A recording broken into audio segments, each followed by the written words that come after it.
Saudi अरब ने Israel को अब तक का सबसे बड़ा भू राजनीतिक झटका दिया है, वह भी अमेरिका को साथ लेकर। इसराइल की सबसे बड़ी सैन्य ताकत उसकी एयरफोर्स और F-35 जैसे स्टेल्थ जेट हैं, जिनकी वजह से वह किसी भी देश पर आकाश से हमला करने की क्षमता रखता है।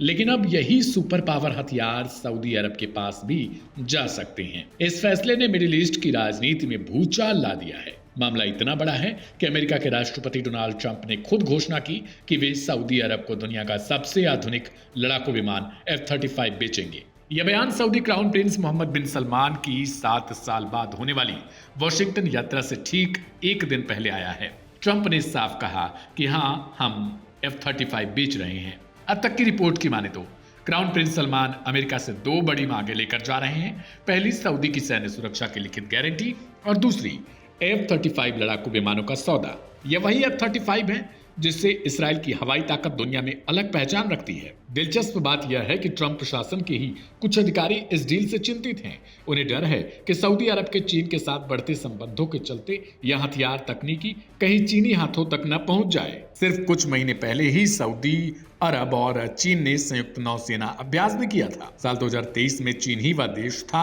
जिसने सऊदी अरब और ईरान के बीच रिश्ते फिर से बहाल करवाए थे। इसलिए F-35 डील को लेकर अमेरिका के भीतर भी मतभेद साफ तौर पर दिखने लगे हैं। ट्रंप का लक्ष्य साफ है। वे चाहते हैं कि सऊदी अरब और इसराइल के साथ संबंध सामान्य करे और अब्राहम समझौते में शामिल हो जाए।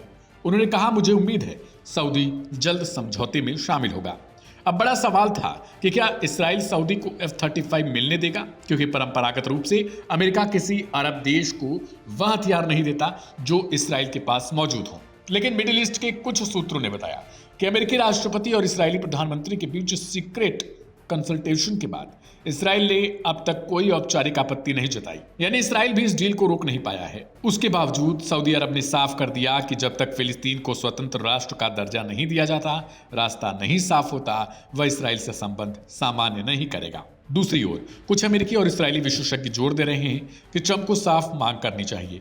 पहला, F-35 तब तक सऊदी को नहीं दिया जाएगा जब तक वह इसराइल के साथ रिश्ते सामान्य न करे। उधर मानवाधिकार संगठन इस सौदे पर सवाल खड़े कर रहे हैं। उनका कहना है कि क्राउन प्रिंस पर पत्रकार जमाल खशोगी की हत्या का आरोप है। ऐसे में इतनी बड़ी सैन्य तकनीकी सौंपना विवाद बढ़ाएगा। हालांकि सऊदी इन आरोपों को नकार चुका है। F-35 की बात करें तो यह दुनिया का सबसे उन्नत 5वीं पीढ़ी का स्टेल्थ फाइटर जेट माना जाता है, जो रडार की पकड़ में नहीं आता। यह सुपरसोनिक स्पीड, लंबी दूरी की मिसाइल क्षमता, 360 डिग्री व्यू और नेटवर्क कनेक्टेड युद्ध क्षमता के लिए जाना जाता है। अमेरिका ने अब तक इसे सिर्फ अपने सबसे करीबी सहयोगियों को ही दिया है। अब सऊदी को मिलने से मिडिल ईस्ट का सैन्य संतुलन पूरी तरह बदल सकता है। सऊदी, अमेरिका और इसराइल तीनों की राजनीति इस सौदे के इर्द गिर्द घूम रही है। लेकिन असली मोड़ यह है कि सऊदी ने अपनी शर्तें रख दी हैं और इसराइल की सबसे बड़ी सैन्य बढ़त अब खतरे में भी पड़ सकती है। आप क्या सोचते हैं? कमेंट बॉक्स में इसे तुरंत लिखिए।